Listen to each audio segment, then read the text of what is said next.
Coming up on this episode of Nintendo Cartridge Society, I will cut off my own head if Resident Evil Requiem doesn't come to Switch 2. The Water of Life. Quick, come with me. So the Nintendo Cartridge Society comes with you.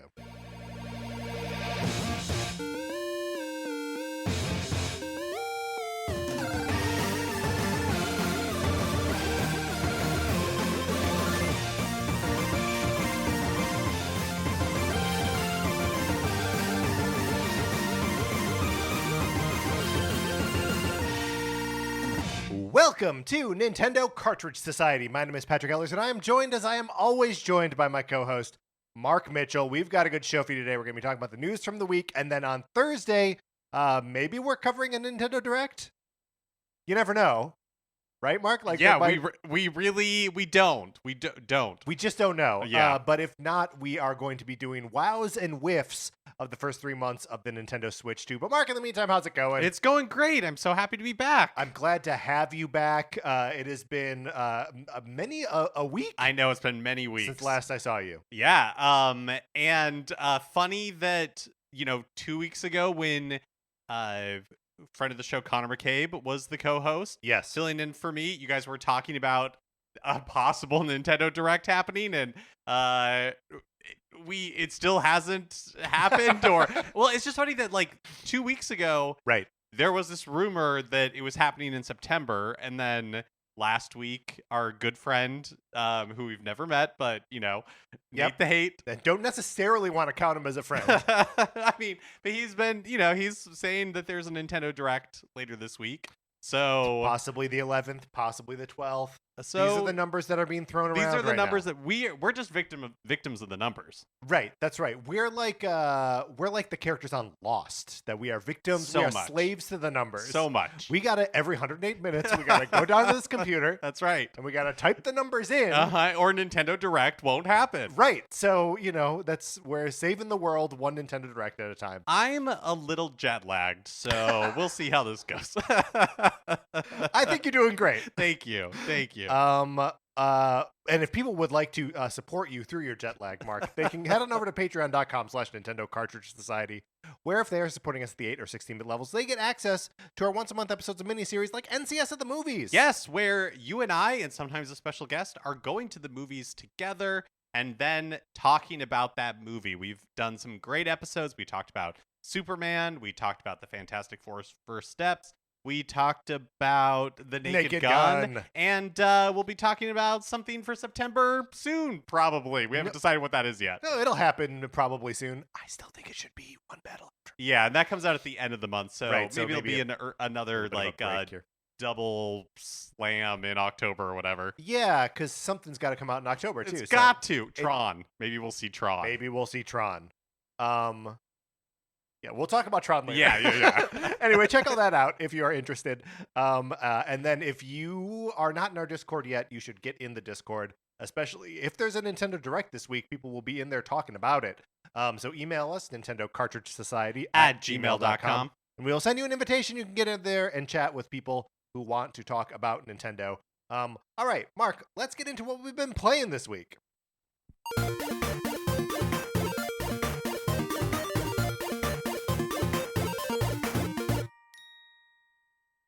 Now, Mark, you have been traveling. Yeah, that's right. And I actually made the decision to not bring my Switch 2 with me on this trip. Oh, just the Switch 1? No, I actually didn't bring any dedicated gaming device. I just knew I wouldn't have time to really play anything. But after we did our episode on budget Nintendo games a few weeks back, I had downloaded Super Mario Run to my phone after that. And so I was actually diving back into Super Mario Run and realized that I had not unlocked. I hadn't done all of the challenges that you have to do in order to unlock the levels in the Star World. Oh, yeah, Because if you'll remember, they initially there are 6 worlds in the game, and then they introduced shortly after it was released. Actually, it could have been a year, 2 years after. I honestly don't remember. But this Star World, which was additional levels, but in order to unlock those levels, you have to complete certain tasks. So it's in World 4-2, complete it without killing any Goombas and stuff like that. and I had not done all of that. So 2 observations from diving back into Super Mario Run after so many years. One, it's super fun, but I am amazed at how good I was at the game. I Oh, had gotten at the game yeah, because when you start a level, it shows you, like your high score in regards to how many coins yeah. you were able to get in that level, and then also like your friends. If some there were many levels where I would go in and it'd be like, oh, Patrick got like 263 coins on this level or something like that, and I was basically, it was like starting all over Right. because all that muscle memory was totally gone. I was like, how did I ever get like this many coins in this level? Like I I had must have that gotten same. really good, I or had I that must have same played this a feeling lot. the Yeah. last time that I played, for one of like the promotional like tie-in things, um, and was like, oh my god, how was I so good at this Yeah. at some point? And yeah, it's amazing how much depth there is to that seemingly very simple game. Yeah, it's still great. I had a lot of fun. Also, I still was not able to unlock all the star levels. I Some of the challenges are just really hard. Yeah. To me anyways. But yeah, I had a lot of fun with Super Mario Run the past couple of weeks. I just want to mention, and I brought this up in the Discord, but haven't really had a podcasting opportunity to talk about this. But Mark, with the release of Metal Gear Solid Delta Snake Eater, the remake of Metal Gear Solid 3 on PlayStation and those platforms, I got a little bit like interested in Metal Gear again. Realized that I had purchased the Metal Gear Solid Legacy Collection on Switch Oh, when uh-huh. it released last year and never downloaded it, um, let alone like played any of it. And I was like, oh, great, sweet, I have these games. Not the remake, of course, but like the originals. And I just started at the beginning with Metal Gear Solid. Um, and a game that was originally on the PlayStation in like 1997 or something, maybe 98. Um, and so it is like that game is old, right? And it's incredible how much like storytelling it does, with like the two main tools that it has, which are these impossibly low poly character models, which, and they never cut to like a fully rendered cutscene or use live actors or anything like that. So like it's either those low poly models which feel like marionettes or like Muppets, um, and then when you go into the codex radio calls, and they are just the illustrations in the style of like the concept art, for the game, and those like kind of talk. But those also aren't like, they're not 3D models, they're just like drawings.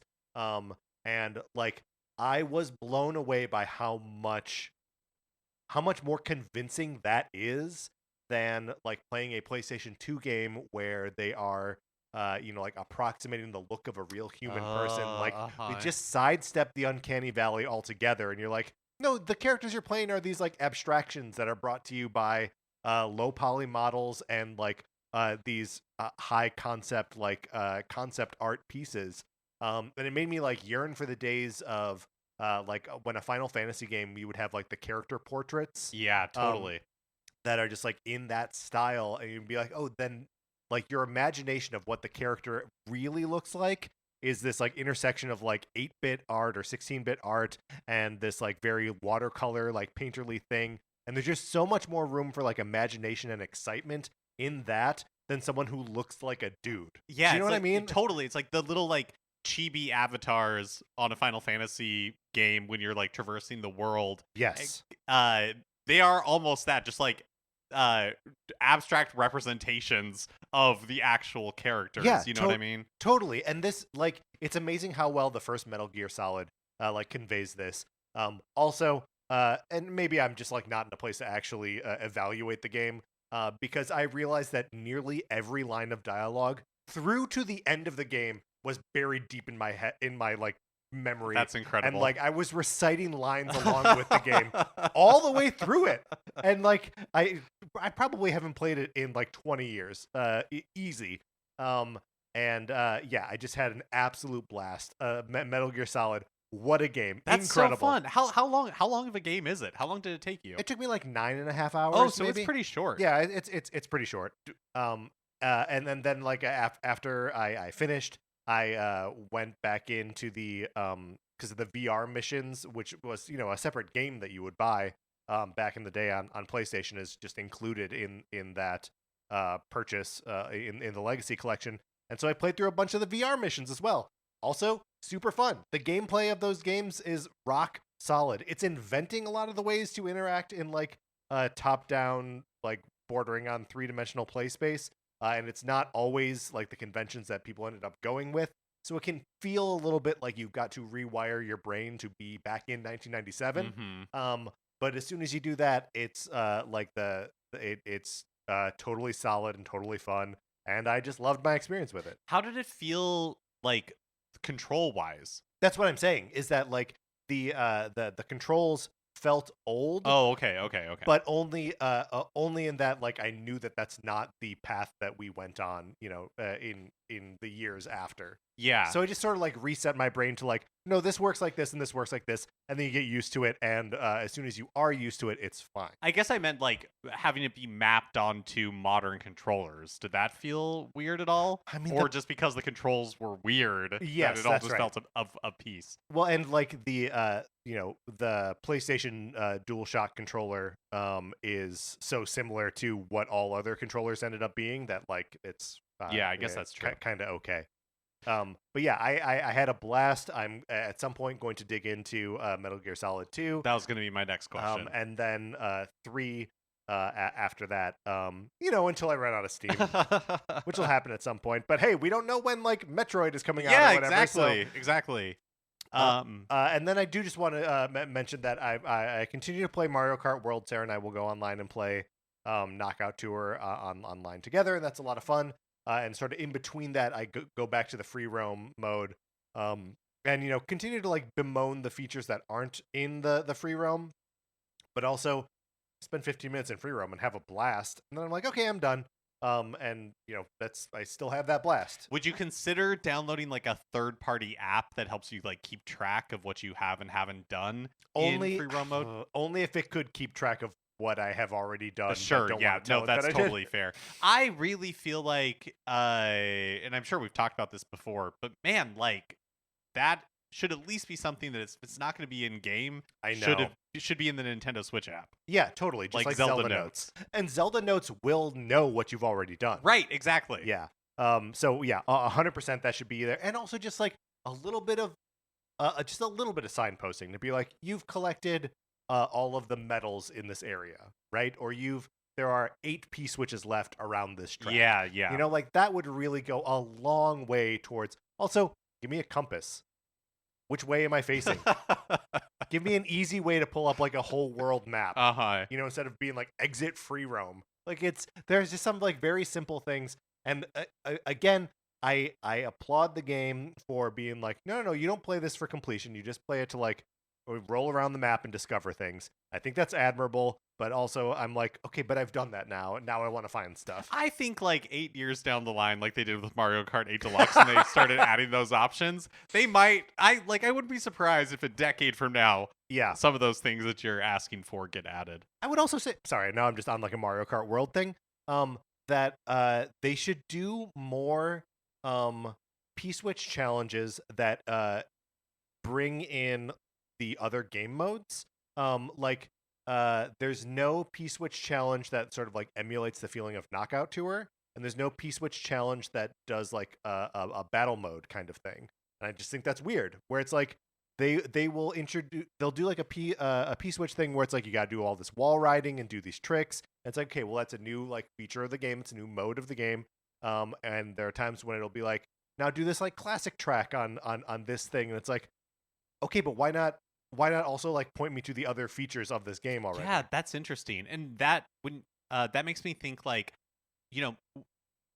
I think when I've been thinking about possible DLC for Mario Kart World, I've been thinking about how they would incorporate new tracks or like something like that. Yeah. But I feel like they could do an update for the game, paid or not, that is like, here's a bunch of new stuff in free roam mode, like new P-switches and all that kind of stuff. Also, we've talked about those like sort of tribute tracks, the P-switches, where it's like, oh yeah, we've recreated various ghost houses on the like boardwalk in front of Boo Cinema. And hey, why aren't those selectable tracks in like a versus race? Yeah, that would be cool. You know, like it just seems like there are little things here and there. All the pieces are in Mario Kart World. They just need to like find new ways to present them, I think. But Yeah, and maybe it'll be like a Breath of the Wild to Tears of the Kingdom type thing, because I feel like, in a lot of ways they were trying something very different for Mario Kart with Mario Kart World. yeah. And I think with a lot of video games today, we're used to constant iteration, like No Man's Sky. An example, right, of something that came out, Sure. didn't exactly hit, and then it was just iterated on, and now it's basically a completely different game from when it originally launched. And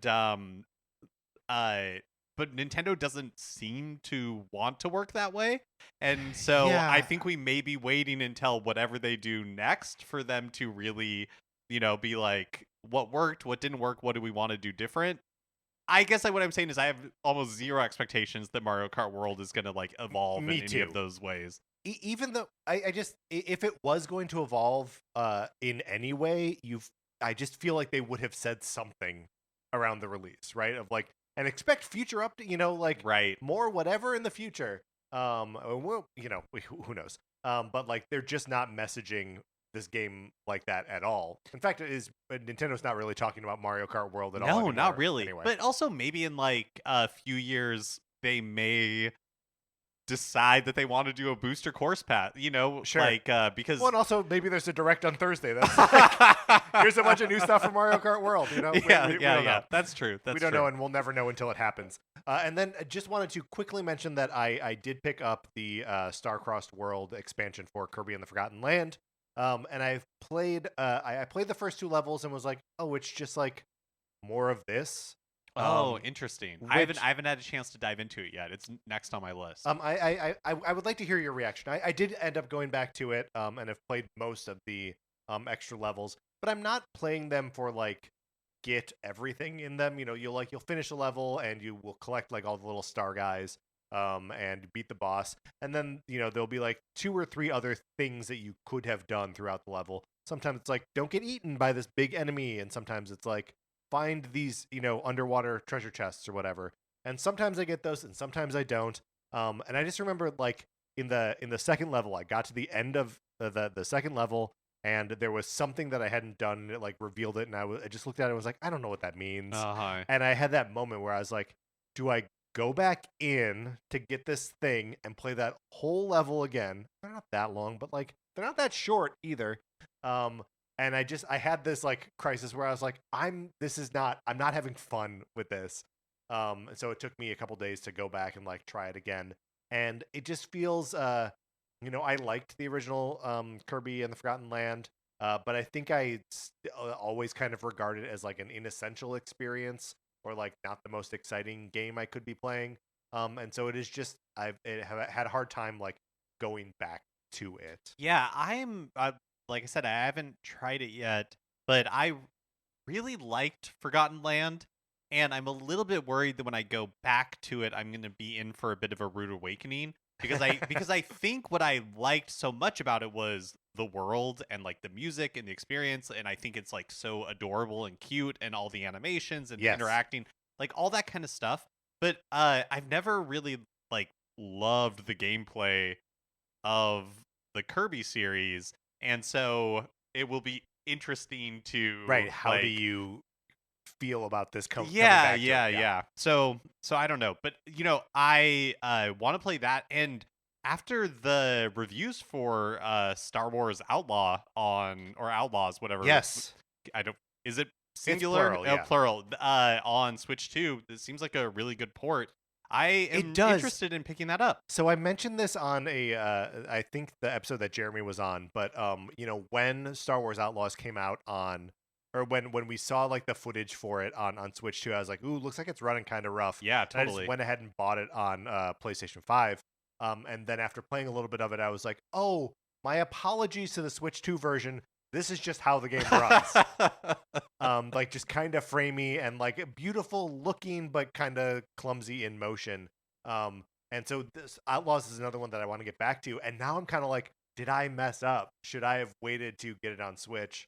or should I just continue playing on Yeah, I feel PlayStation? like, I mean, the handheld part of it would be the reason to buy I it got that on. Portal. I know exactly. So I feel like no. I feel like you for sure have the better version Yeah, of the that's game. And you can still play it like in handheld mode if you want to. You can play it portably. But for me, who's basically just down to like a Switch 2, that's like all I game on anymore. That yeah, like it seems interesting. I of course have not turned on Cyberpunk, so it's I'm quickly building a backlog Right. of Switch 2 games that I need to get around to someday. But Which is good though, right? Like it to, is. to have games to play for that like rainy day or the reverse, I guess, like a dry spell. Right. And I think it is kind of nice that there's like third-party games on the Switch 2 Absolutely, that I yeah. have in my backlog. Um, but I do think a lot of my sort of just like gaming malaise right now, because I do think I'm suffering from a little bit of gaming Sure, malaise. yeah. And some of that is like I'm stressed out about the house and blah blah blah. But is that after beating Donkey Kong Bonanza and then 100%ing Donkey Kong Bonanza, have we talked since We haven't. No. I did everything you could possibly do in Donkey Kong Bonanza. It's done. It's wiped out. I removed the game from the game cart from my Switch. Had a blast, and now I'm kind of like in a post Donkey Kong Bonanza world. Where do you even go from there? None of these other games are Donkey Kong Bonanza. But Mark, you wanted to pin a little time here to just talk about the end of Donkey Kong Bonanza, because we sort of rushed through it at the end of What Have You Been Playing segment a couple weeks ago. But so heads up, folks, we're just gonna spoil the end of Donkey Kong Bonanza here. Yes. With no strict time limit here, so skip way ahead if you want not to hear that. Yeah. Okay, so spoiler talk starts now. So I have one kind of like disappointment with the end narratively of the game. Yes, I love it. And so throughout the game, like every kingdom you go to, every level you go to, Layer. My gosh. Every layer you go to, when you talk to the elder and you do like you get the bonanza for that layer and all that kind of stuff. Pauline's whole thing is that she's nervous, right? That Yes. she is worried. She's nervous about like singing in front of a crowd. She's worried about like traveling with an ape, like all that kind of stuff. And then my expectation, and shame on me, this is my fault for, I'm kind of criticizing the game for not doing what I wanted it to do. But I felt like the end of Super Mario Odyssey, the very end, like was so amazing because it incorporated like everything that had come before and just kind of like was the cherry on top. Right. Is sort of the thing that Nintendo has become absolutely excellent at in the last decade, right? Like the end of Tears of the Kingdom is this way, the end of Pikmin 4 is this way. Like when Nintendo is at their absolute peak, they can deliver an ending that like wraps everything up. Yes, and so I kept expecting that moment to happen at the end of Donkey Kong Bonanza, where it's like, okay, Pauline is now like, she has her courage and she's going to sing, and there's going to be a new Bonanza or something, like this new song that brings it all together, and you will use that when you're fighting, like the final boss or whatever. Right, which is King K. Rool, we can say that. Yeah. But like, and I do, like, she does, when does it happen that like Donkey Kong is turned into like a void tape Donkey Kong and he's like all purple? And she does sing to like wake him up. That happens somewhere right towards the end, right? I honestly don't remember that happening, but I'm sure it did because, yeah. Right. But it is, I do think that the game peaks Pauline's confidence too early. That by like the second or third Bonanza that you learn, she's like enthusiastically singing the song. Like in the very first one, she's like kind of like, kicking the dirt and being like, no, I don't want to sing. I'm embarrassed. But she finds the confidence seemingly pretty early, right? And so, yeah, there really isn't like a moment where it seems like all hope is lost, and she like empowers you with something new. I do like that you have to like really switch between the Bonanza transformations a lot during that final King K. Rool battle. It's so funny you say that because I absolutely did not do that. But here's the thing. I can completely understand how it would have made that battle like a lot easier to do. Yes. Because I just kind of like brute forced it. Sure. I guess I occasionally, so I just did the basic The Bonanza, Kong, yeah. the Kong Bonanza for like 90% of it, and then 10% was using the elephant. But otherwise, I didn't switch between them at all. Yeah. So it's funny that your experience, and it makes sense that they want you to switch between all of them. Like, I just and refuse to do you it. do the zebra so you can like run in close. Yeah, I didn't you do that. The snake so you can like jump over stuff Yeah, that's didn't coming do out. Okay, great. So yes, in that way I can see how it would be kind of a culmination of everything. But I don't know. Okay, it just but it's come also together. Right, and I think you are right in that, and I think one of the ways that it is like sort of hamstrung itself is that like there is this so late in the game introduction of King K. Rool, Yeah, totally. which you know, he bats Void Kong away in a way where you're like, oh, we've been chasing him the whole game, so it's almost, I don't know if it's like a joke or like something, but like it is it's a rug pull. Right? It felt like a bummer to me. Yeah. I didn't like it was cool when K. Rool showed up. I wish he would have been like Void Kong's boss or like Right. instead of yeah, he only has like power or whatever because he's in previous games, right? Like that's the emotional reaction that you have to seeing him isn't like, oh, this character in this context is scary. It's like he's from other games. Yeah. It's like when they released the original T-Rex at the end of Jurassic World, and you're like, okay, I mean, I guess I like this because I like the original Jurassic Park. But like this movie hasn't done anything to earn this character in this context. Yeah. And if I didn't use feminine pronouns just now to refer to the T-Rex, I apologize. Did I call the T-Rex he? I don't know. Maybe you said they. Maybe I said they. But regardless, the final fight with King K. Rool feels a lot like the final fight in Donkey Kong 64, where you have to switch between the 5 Kongs. Sure. And switching between the 5 Bonanzas. So like it is doing something that is like more holistic to the entire Donkey Kong series. But I think that it requires familiarity with the rest of the series to have that same kind of like satisfying conclusion, and therefore doesn't feel as satisfying in and of itself. I still think the end of the game is incredible. Yeah, I thought it was super fun. I just think it was, for me, a missed opportunity with like Pauline's whole deal, because even like when the game is over, after you're like rolling credits or whatever, and she's in New Donk City and like, Right. I'm gonna, I'm ready to take this on. That just felt so flat to me. Right. Well, and so in the post game, you are going back around to all of the like the elders, Right. And you're doing these Bonanza rehearsals, which are these like long obstacle courses where you are transformed the entire time into that Bonanza, and they're really fun and they're hard and all this kind of stuff. And each one, like Pauline learns a little bit about like songwriting or how to be a better singer or whatever. And theoretically, at the end, she then has like this perfect song or the perfect confidence to perform this song in New Donk City. And like, you don't get to see her perform a cool new song. Oh, you don't? No. Oh. It's just like there's it just sort of is over. What an interesting It's choice. It's a little bit anticlimactic. Yeah, just because it feels like the game should be building to that moment.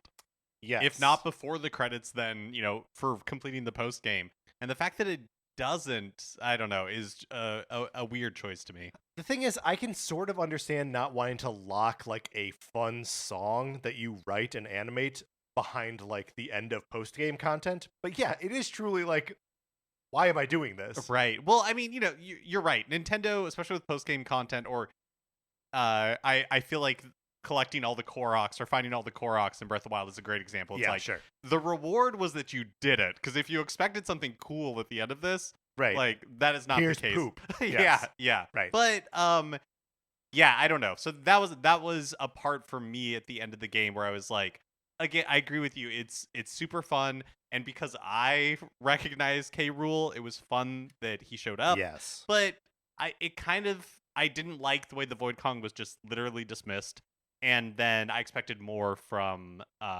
like some sort of culmination of Pauline's like experience her or story journey or there, like yeah. whatever. Her connection with Donkey Kong, I guess. I will say that just like generally speaking, the game isn't good at marking like completion achievements. That like when you get all the bananas and all the fossils on a level, it would be nice if there was just like something to indicate like, boom, this level completed, or like Mm-hmm. just a little extra fanfare when you get that final thing.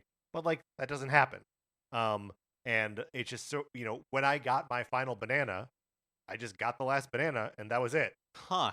And then so there are 777 different like instances of bananas that you collect in the game, and then you can buy bananas from the shop guys for until you get up to 999. And by the time I'd gotten there, I had like 900 something bananas. But it's like, okay, I need to finish out this last little bit, so I had to like find an area where I could farm banandium chips, so I could trade them for the bananas. And like I was counting down, like, okay, I just have to like this many more, got it, went, bought the rest of them, and then it was like, okay, that's it. Like it felt very much like the game was not prepared to be like, hey, here you go, like you did it.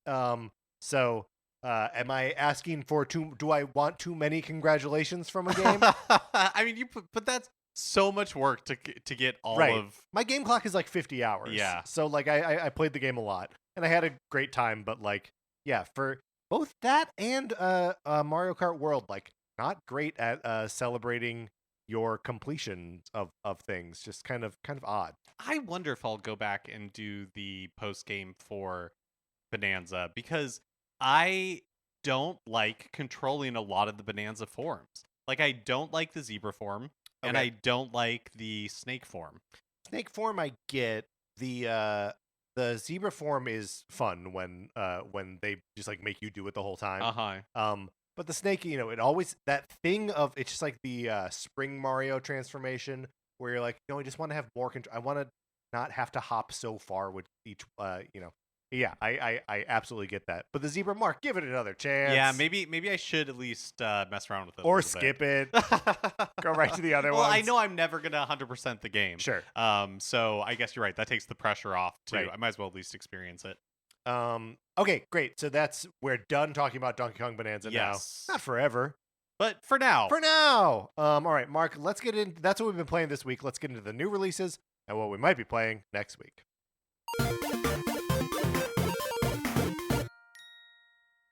First, let's check in with the Nintendo Music app. Thank you. So last week, while we were having our NCSta, Fire Emblem Awakening was released, and then this week, Golden Sun: The Lost Age.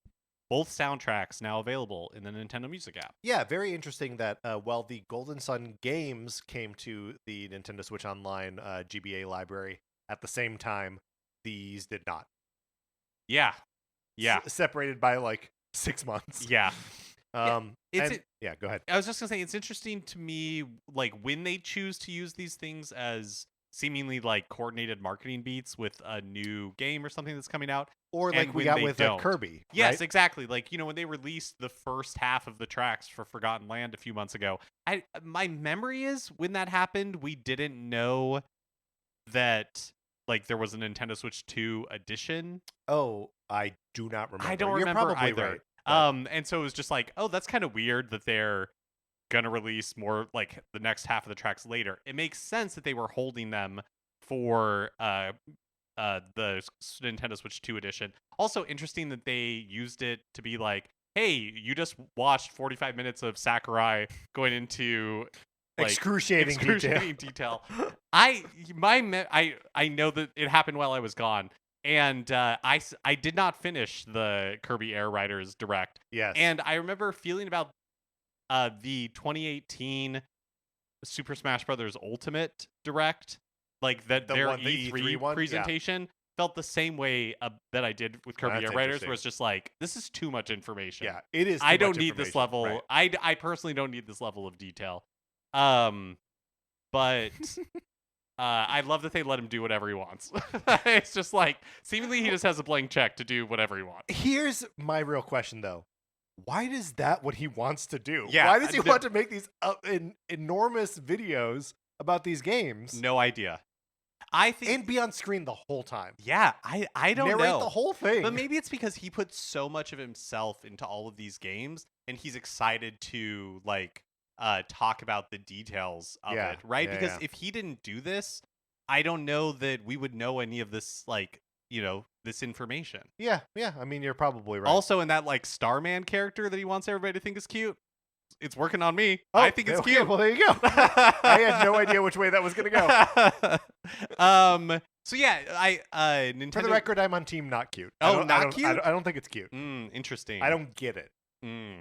That's fair. That's fair. It looks to me like it has a collar but no shirt. Does that make sense? It does make sense. Okay. Yeah. So yeah, Nintendo Music continues. It's just another outlet for Nintendo to puzzle us. Which great. That's what I want. Love being teased by Nintendo. Yeah. We'll talk about Alarmo later. Like, we'll talk about Alarmo. Something they do. That's right. And then tomorrow or today, September 9th, Busby in the Perfect Collection. Bubsy. What did I say? Busby? Yeah, you said Busby. Busby. It's okay, you're jet lagged. Bubsby. I'm trying. Bubsy. There we go. In the Perfect Collection is released on Switch digitally. Centered. We're cool. We're calm. We're fine. We're collected. Well, okay, because like there's a new Bubsy game coming out, Bubsy 4D. Do you know about this? That they're making a new Bubsy? Vaguely. I have never played a Bubsy game before. Yeah, and I think that puts you in the same class as most humans. Because this is like an early 3D platformer type thing, right? Well, eventually, it started off as like a 2D platformer in the like, I don't even know, like PlayStation or like Genesis sort of like eras, and then turned into a like notoriously crappy 3D game. And I think that's what the Perfect Collection collects here. The crap. Those craps, yes. The previous games before Bubsy 4D. I'm not going to claim to know much about the Bubsy franchise. Okay. I just know how you say it. We're acknowledging the pronunciation of it. Right. And that this collection, whatever it's collecting, right, is releasing today. That's right. And then tomorrow, September 10th, Garfield Kart 2, All You Can Drift, is released. All You Can Drift, I gotta say, pretty good name. It's a pretty good name. Pretty good subtitle for a karting game. Yeah, it's a play on All You Can Eat? I would assume so. Okay, yeah, I like that in relation to Garfield. What they should do is a crossover between Garfield Kart and Hello Kitty Cruisers. Yes. Just put all the cat racers together. Yeah, put all the throw Bubsy in there too. He's a cat, right? Throw Bubsy in there. Throw Busby in there. We don't know who that is. Yeah, we could throw Bustafer Jones in there too. One of the cats from Cats. Yeah, that's right. Not Skin and Bones. That is really. There's nothing particularly noteworthy releasing this week, right? Which sort of makes me, for me, adds credence to the idea that there's a Nintendo Direct this week, and therefore something to like launch simultaneously with it, because that always happens on a Nintendo Direct. Which isn't to say that like something has to be coming out on Switch to every week that's like exciting, but like yeah, it sure seems like there's nothing really of note here. Yeah. All right, Mark, let's get out of the new releases. Which brings us to a regular segment on our show. It's time for 433. In 1952, American composer John Cage wrote a piece called 433, wherein a performer or a group of performers didn't play their instruments for 4 minutes and 33 seconds. For the purposes of this show, our instruments are talking about Nintendo. So, for the duration of one performance, 433, Mark and I will talk about something not at all Nintendo related, thus fulfilling the contract of the piece. Mark, we had a suggestion sent in to us by James. James writes, "Hey guys, I have a 433 suggestion. Do you have a daily puzzle routine? Wordle, crossword, Sudoku, etc." Mark, this is something you and I don't really talk about that much, our sort of like casual gaming habits. But do you do any of these like daily word puzzle-y kind of games? Yeah, I don't play Wordle or Connections or anything like that.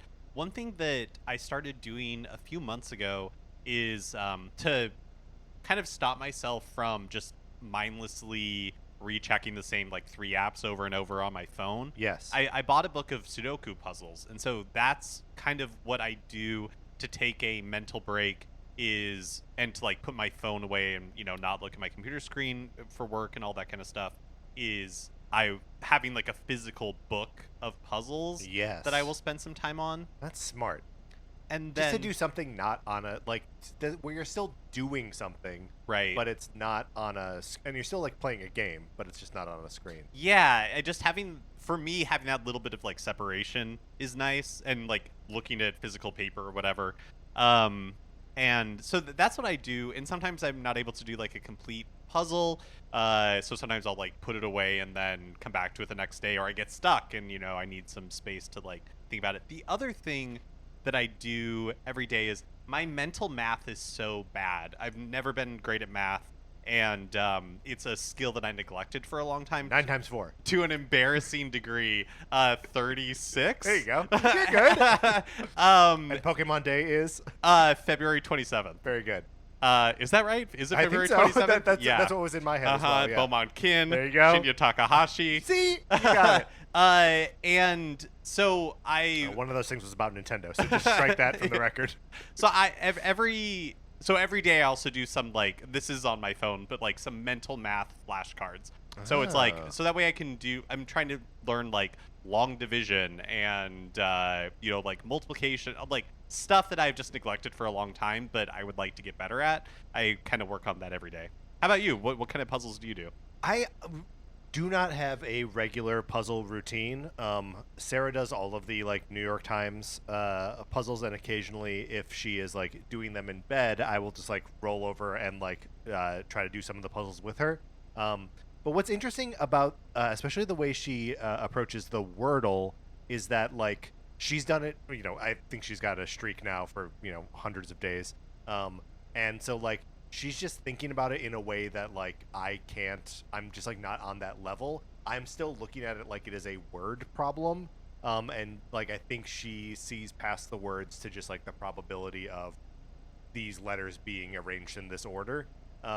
So there's something about that freaks me out a little bit, where I'm like I can't engage with puzzles on this level. I do like doing the connections, but I don't do it every day. And I love the connections. I get frustrated when I can't figure it out, which I know is just like a puzzle thing. But that can like really sour me. If there's like one that I don't get, then I'm like, well, I'm just not going to do this for like a week. I get real pouty about it. But game that a daily puzzle game that I really like to do, and Mark, I've inflicted this on you a couple times, is the box office game. I love playing the box office game. Box office game is so fun, and it's so fun to play in like a group of people, where you get like a weekend and you have to just like name the top 5 at the box office, and you can buy these like clues for points. Distributor, tagline, stars, tagline, director, all this kind of stuff, and trying to get it in as few as possible. And I love it whenever there's like a Star Wars re-release, or like something there to like really screw up the weekend. But it can also just be like a fun trip down memory lane where you're like, oh yeah, trying to remember, oh yeah, how many weeks was A Sixth Sense #1 at the box office in 1990? Ruby on Rails 7 is out. Code along on a guided journey through the Rails 7 getting started. Great. So that's the end of that video. I would not have expected that to end that way. This is what happens when I don't preview the whole 433. But today we were accompanied by YouTuber Stateless Code. Mark, let's get into the news.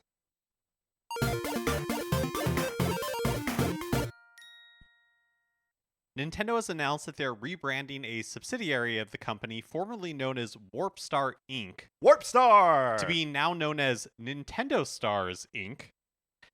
They're doing a lot of this like sort of brand blanding for a lot of these like additional studios, where they're just making them less interesting sounding. Right, like ND Cube is now just like Nintendo Cube. And like I mean, even the Nintendo Pictures Ltd, where it's like, okay.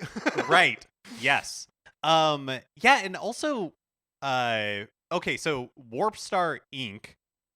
became a subsidiary of Nintendo, like wholly owned subsidiary of Nintendo in April of this year. So not that long ago. I can't remember if we talked Huh. about it like when it happened or something Probably like that. not. But Nintendo has kind of stealthily been uh like making these semi acquisitions where they already had stakes in it or something like that, or a relationship with them, Yeah, right? Because sure. like we have the ND Cube becoming whole. It was already majority owned by Nintendo, Right. and then, or at least half owned, whatever. I Anyways, think it was ND Cube like a becomes lot like that they just absorbed the final bit of it. Well, it also didn't. This was Next Level Games too, right? Just like maybe Right. last year or 2 years ago. and we don't. I at least don't really think of Nintendo as an acquisition company. No, they just have a lot of partnerships that that like Intelligent Systems, HAL Laboratory, even Bandai Namco makes a lot of games that aren't Nintendo games, but like they make so many Nintendo But I feel like in the past 2 or 3 years, they've been making a lot of these,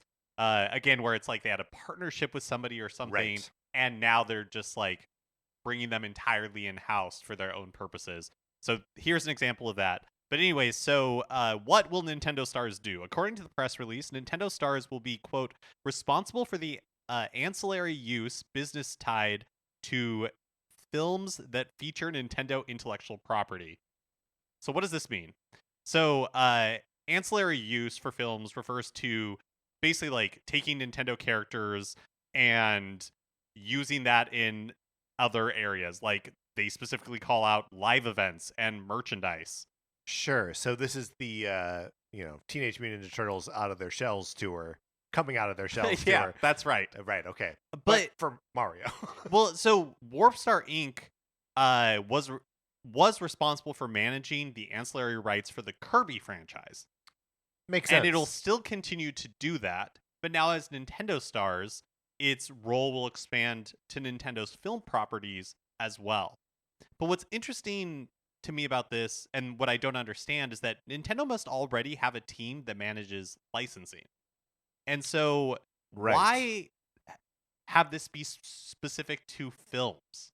Why have this company that's dedicated to the ancillary use, like the ancillary rights for the films specifically? I wonder if they ceded all of that the first go around here with the Super Mario Brothers movie to Universal, right? That like because they made the movie in partnership with Illumination, that they were just like, you guys manage this the way you manage this, and we trust you to make movies when we have the characters and stuff. And I wonder if they're just like, now we bring that in house, because they're in film, they're working with different partners, right? Like the Zelda movie is going to be a Sony production, right? And the next Super Mario Brothers movie will also be Illumination.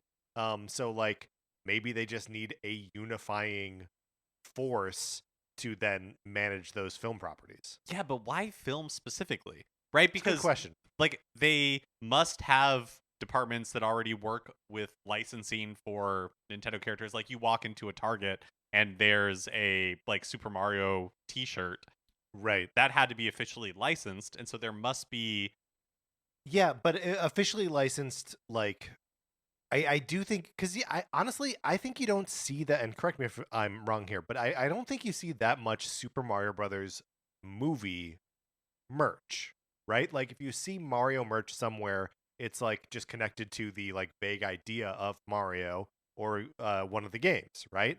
And I wonder if they are hoping that they can make products or license products that look like the movie characters, and especially as we start getting like live action Zelda and Link, that like they're going to I suppose your point still remains of like, why not just the same people who've been doing this the whole time, Right. And to that I don't know. Yeah, and maybe it's like a matter of expertise. Maybe it's like it's probably a very boring business reason. Sure. But it's just interesting to me because obviously they have licensing departments. And so to have a very specific group dedicated to the film properties, I think is interesting. Yeah, and also sort of speaks to the idea that they must be ramping up film production. Right. They must see it as very important. Right, because it's not like we don't. We have a release date for the Zelda movie, right? But like we've only just learned the casting of 2 lead actors, and like we think there's a Super Mario World movie coming out, but Right. We like, know there's a sequel, but we don't know there's what a it's sequel. called. Yeah. But that's kind of it. And then that there are no other titles beyond those two. So it's like there must be more that they're cooking. Yeah, there has to be. So yeah, interesting. There is a rumor that Resident Evil Requiem, the latest game in the Resident Evil series, will be released. Resident Evil 9, basically. Yeah, yes, will be released on Switch 2 as well as PlayStation 4. This rumor comes from longtime Resident Evil insider Dusk Golem. Like most of the online personalities who trade in rumors and speculation, they've had some hits and some misses. But they're speculating that it might be a different version of the game with different tech. Interesting. What do we think that means by different tech? Yeah, we don't know. Well, okay. Here's what my mind immediately went to, which is, do you remember when like some version of Atari, whoever owned that name for a while, they like tried to relaunch Alone in the Dark in like 2006 or 7 or something like that, and they had the Xbox 360 and PlayStation 3 version that was created by one studio, but then they also had a Nintendo Wii version that was created by a different studio and was basically a completely different game. But or maybe like again in the Wii era, Dead Rising and Dead Rising. I knew we were going to talk about Chop Till You Drop.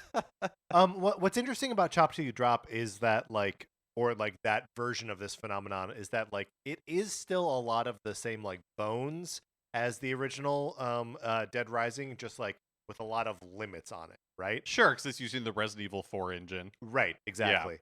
Yeah. And so like if it's just that where it's like the outline of the game but like fewer modes and like no characters on screen, like I would prefer it not be that. If they just have a way to like scale it down, that would be preferred. Yes, like I think what we all want is like it'd be fun if Requiem is on Switch 2, but in like a Star Wars Outlaw type situation, right? Totally. Where it's like, yeah, maybe it doesn't where they just do a good job porting. Right, yeah, exactly. Like, yeah, it's not like the most it's not going to reach the PlayStation 5 in terms of specs, but it is the game. Yeah.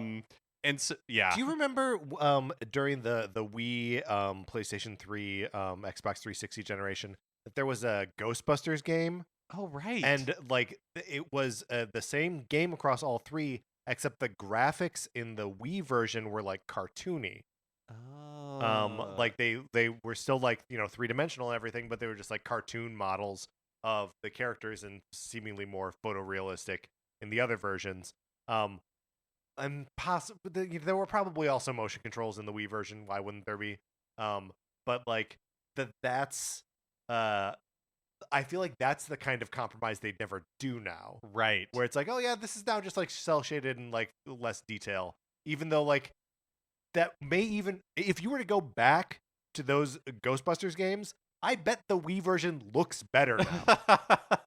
It probably has. It probably has. It's probably aged standard better. definition though. Yeah, that's true. That's true. Otherwise, it probably looked better. Force Unleashed, another example of this, where they just like created a Wii version. Yeah, great point. But that was so like I feel like I do not want is my my initial reaction to this, like without knowing whether it's true even or what it means by being like a different version of the game, but it's just like, no, I don't think so. Right. Like I'd like either put the game on Switch 2 or if it's not possible, like that's okay. Right.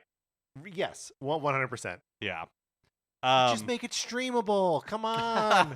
We love the cloud versions of these games. I mean, I've said it before and I'm saying it now that I do hope we get Remake 2, Remake 3, if it's possible, Remake 4. Hey, Resident Evil Village, and 7. I think all of those were... Village, I think, was never on Switch, right? I think just 7. Yeah, maybe that's right. But that's the cloud version. Right, cloud versions. So if they can make those cloud versions run natively on Switch 2, that would be great. I would love that. Yes. Um, And they should do it. Also, just wanted to shout out that, at the top of the episode, we made a joke about this game will come out on Switch 2 or I'll cut my head off. A reference to a possibly apocryphal / mistranslated thing that Shinji Mikami said about the original Resident Evil 4, that if it ever came to a platform besides GameCube, that he would, in some accounts, it's chop his head off with a chainsaw or cut off his own head. It's possible that he said commit harikari. So like he did say that he would kill himself and did not kill himself when it came to other platforms. yeah, But that's right. just wanted to set the record straight on that we were referring to a sort of mistranslated, misremembered fun thing that is not totally real. The Nintendo Switch Online, Game Boy Advance, Nintendo Classics app. I would love if at We some need a point better way. we could come up with a nice way. Like, I guess if it's officially rebranded Nintendo Classics, Yes. so possibly we just go with that. But you still want to say which library you're talking about, right? Yo, for sure. I feel What like if- it's like the Nintendo Switch Online part of it. Right, is too much. What if we just call it GBA Classics? Okay. Does that work? GBA Classics, and then there were like N64 Classics, Yeah. NES Classics. SNES Classics. Yeah, and SNES Classics Library. I don't know. Yeah. We'll yeah, workshop it, but Right. I like this. It's just too much. Right. but- We just got to remove the whole NSO thing, Right. Nintendo Switch Online, because we know that's the only way to access these things. Yes. Right. So the GBA Classics. Classics app has been updated with new features, including support for button mapping, which seems to be like something that they are systematically doing Mm-hmm. as they like update the apps with new games. We saw it with the SNES Classics app as well. Good use of the new terminology. Thank you. Also, with the update, like we noted, it's officially become Nintendo Classic branded, and there's an Easter egg where you can view the original boot up screen for the Game Boy Advance if you tilt an analog stick when you're opening the app. This is very similar to what the GameCube has as well. I assume you can also do this for the regular old Game Boy, where it like the little Nintendo comes down. I don't think so, but maybe Why that's next. not? Well, maybe that's next. Maybe they'll release an update where it'll have button mapping and it'll have this Easter egg. They should also have this on the, although probably not for the NES version, but the Famicom disk system had that cool like startup screen. Oh, I don't know that I've ever seen that. It's cool looking, and we should get to see it. Square Enix has revealed the platform specs for Octopath Traveler 0. On social media, they posted a helpful graphic so you can compare the technical specs between the different consoles.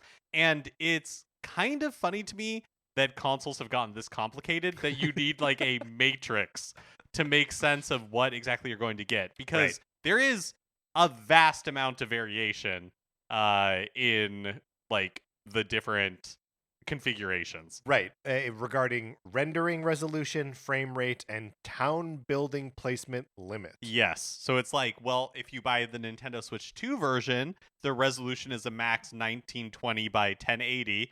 The frame rate is max 60 frames per second, and the town building placement limit is maximum 400. Which is identical to the PlayStation 4. And yes. the X. That's it. Yeah, That's the only thing it's identical to. exactly.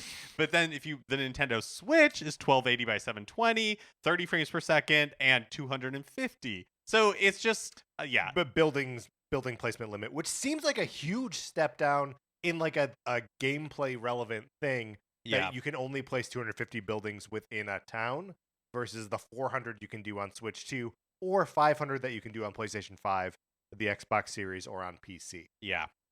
That's half. 250 versus 500? Yeah. I mean, it is like a 10-year-old console, 8-year-old console. The fact that it's running at all. I've been stewing on a take. Okay. And the take is that roughly every 10 years, we enter a new Nintendo epoch, okay? And it's usually around the 6 or 7. So like 87 is when the NES comes to the US. 96 and 98 is when Pokemon is released in Japan and the US, kind of average that out to 97. 2007, 2006, that's like when the Wii comes out. That's another like epoch, a different like thing that rules what Nintendo does. And then 2017 is when the Switch comes out. So it's not super clean, but those are all like huge moments that change the direction, change the priorities for Nintendo, changes the relationship between the company and the audience. We are now on the verge of another, like, Interesting. next year is 2026.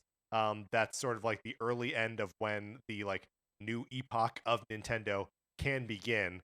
I don't know what you just said to set me off on that. What were you just Are we talking both about? jet lagged? I was talking about, what was I talking about? I don't know. I don't know, but your thing is super interesting. Well, maybe It's- that's why the Wii U had so much trouble. Just because it was like in the middle of this. Yeah. Or, like they hadn't decided on like the new, like the direction, the It's just a winds of cursed change. year. It was not there yet, right? We Mhm. weren't yet to the place where like stuff is ready to change. I think it was just all around the like the different generations and what things are capable of, and like where the priorities for these things lie. But all of which is to say, I think this theory holds pretty well, that those are like Mhm. the big tent poles in like how Nintendo's relationship to its audience changes and what drives them for like the period after that, and the things that they have to correct for and everything. Well, and the DS was 05, yeah, right? true, But right. didn't really take off until 06, 07. right. Interesting. So this, I think we are like, but the thing is, it's usually hardware driven, right? And we are already in the Switch 2 era, which is not that different from the Switch era. But occasionally it is software related. See Pokemon, right? So I just wonder what we're like coming up against in the next like 2 years. But it's usually like good things. Like everything. yes, all of that is good. All of yes. that is good. Or good in some capacity. You could say that the 2006, 2007 like DS, we like that evolution, the beginning of that epoch, was good for them financially, but like sort of messes up their priorities in some ways. Sure, yeah. Not I don't want to say that. I know what you're the Wii saying. is bad, I know what you're saying. but that it's not. It is always transformative. I don't know if it's always like the most unequivocally positive. Yeah. While we are on the subject of not whatever it was that we were originally talking about, Great. not to give you more homework, and and you might already do this. Okay. Do you on your Excel spreadsheet? Sure. Do you keep track of Nintendo Music releases with like dates and stuff? Oh, I had been, and then it got boring, so I stopped. I stopped. Hey, that's doing fair. Hey, that's fair. Why were you? Why? Well, when we were like, oh, when was Kirby in the Forgotten Land, the first Oh, part sure, of its right. soundtrack, like, Yeah. Released? I don't think I logged that. I think Yeah, I gave up no. on It's that it's for it. it's fine. It's fine. No, I mean, you sound disappointed. No. You're doing a great job. It's so comprehensive that I didn't know if you already did it. So. No, I did not. I don't have that information, Mark. I'm sorry. That's okay. That's okay. So Octopath Traveler 0. Oh, sure. Do you want to talk about that more? No, I feel like we Okay. covered it. Yeah, I It's think just you're funny to me that there's like so many different consoles out now. Yes. And so many different like configurations. But like we are on. Well, maybe this is gonna be longer than I think it is, because like we're obviously in the cusp era for Switch and Switch 2, right? Where Square Enix puts out a game and they're like, we have to support a Switch 1 version of it, even if it is running at half the resolution, half the frame rate, and half the maximum number of buildings. But like, how long does that last? And I say that knowing that they're doing a PlayStation 4 version, and the transition from 4 to 5, that's 5 years old at this point. And I feel like third parties have zero incentive for people to move on to the Switch 2, right? Like for Nintendo, Right. It makes sense to do Switch 2 exclusives as much as they can, to push that as much as they can, right? Because it's very important to them that people get Switch 2s. But for Square Enix, they're like, people are still playing their PS4s and we can get this thing to run on it, great. Right. We can sell a bunch there because people have these things. Right. And so I agree with you. I think we will be in this Switch 2 kind of like crossover period for as long as they can get away with it. Right. Which I think will be a very long time. Probably beyond the epoch that I'm seeing and in 2027 or whatever. And maybe that will be part of the transformative change. Yeah. We just don't know it yet. Because I think like for indie titles, like I absolutely would be targeting the Switch if I could. Oh, 100%. Yeah. Yeah. I mean, and having a Switch 2 version, right? So that someone could just like have a new Switch 2 game. Would be basically the same thing. Yeah. Even Nintendo is doing this, like that's Metroid Prime 4 and Pokemon Legends. Like that, those are both games that they're like, these are Switch games. They're also Switch 2 games. Selling them both ways. Game key cards on the Switch 2 have been the point of a lot of discussion since they were announced. Generally speaking, third parties have been opting for key card releases to the point that it's newsworthy when a game is being released on the card itself. For like the Yooka-Laylee, for example. Yes, the whole game is on that card. I feel like Yooka-Laylee has been getting a lot of free PR from doing like Nintendo related things. Like remember when they announced it and they were like Nintendo platforms with eyes, and it's just like, oh great, that got a ton of free coverage for them because people are like, Nintendo platforms, and then here again, by making the decision to put it on a game, like putting the game on the cart, they get a ton of free press that way too. I gotta say, for as much as I did not care for the original Yooka-Laylee, seeing some of the like videos about the improvements that they've made to Replay-Lee, it almost seems like they made a new game. Oh, really? Yeah, like the I was watching an interview with the developers. And, they were talking about, like, improving, like, animation speeds and, like, just getting rid of, like, frictions and stuff. And being like, we noticed that everyone would do the double jump every time they jumped. So we just increase the distance of your normal jump so that you don't have to double jump every single time. It's like, oh, wow. Like, that's transformative stuff that will make the game feel different in addition to looking different. And there's, like, there's more map and, like, direction and stuff. That's cool. It may be a real game worth playing. I don't know. Yeah, even with that terrible name. As far as like game key cards go, I feel like the speculation has been pretty consistent that companies are opting for key cards primarily due to cost. Like, it's so much cheaper to manufacture key cards than it is to, put like to have to opt for a larger game cart that you have to pay for. Because at this point, there's only two sizes of game cart that are like the either with like basically no data on them, that's just enough to be like download the thing, and big enough to house the whole game.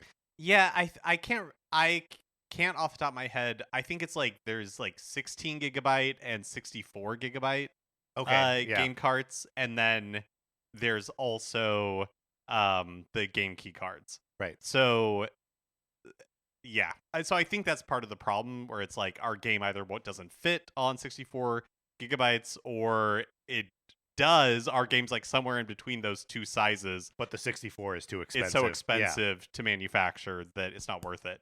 But another wrinkle emerges. Yes, on social media, Rob Banton, the audio architect for Ubisoft's Snowdrop engine, explained that at least in the case of the recently released Star Wars Outlaws, it was necessary for technical reasons.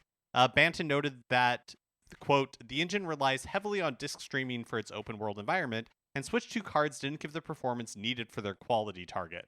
Let's see.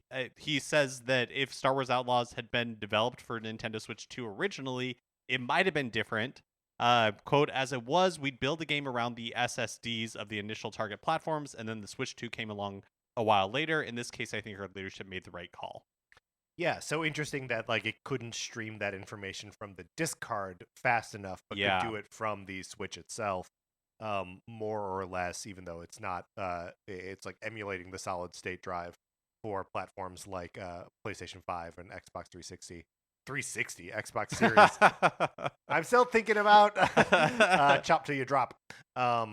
But yeah, an interesting little peek behind the curtain there. Yeah, and something that I had never considered before. Yeah, same. Finally, Nintendo Sound Clock Alarmo will Thank be you. updated with a Kirby and the Forgotten Land plus Starcross Worlds theme sometime in the future. No release date yet. But we do know that it'll have 7 new alarms, some of it featuring music from the Starcross Worlds DLC and music from the game in general. Mark, have you yet to plug in your Nintendo Sound Clock Alarmo? My Alarmo is still snuggling its box. Perfect. Well, you're jet lagged, so let's get you snuggling in your box. Mark, let's get out of the news. All right, that is going to do it for this episode of Nintendo Cartridge Society. Next time we're talking to you, maybe it's after a Nintendo Direct. We don't know. Yeah, maybe we're going to be talking about this cool new Resident Evil Requiem version that's just for Switch 2. It runs on the RE4 engine. Sure, why not? Like the original RE4 engine. It's the return of Chop Till You Drop. That's right. That's going to do it for this episode. Join our Discord if you have not already. Email us and we'll send you an invitation. Anthony DeLuca made our logo. Our theme music is provided by 8-Bit Betty. You can get more of his music by going to 8bitbetty.com or by listening right now. For my co-host, Mark Mitchell, this is Patrick Eller saying thank you for listening.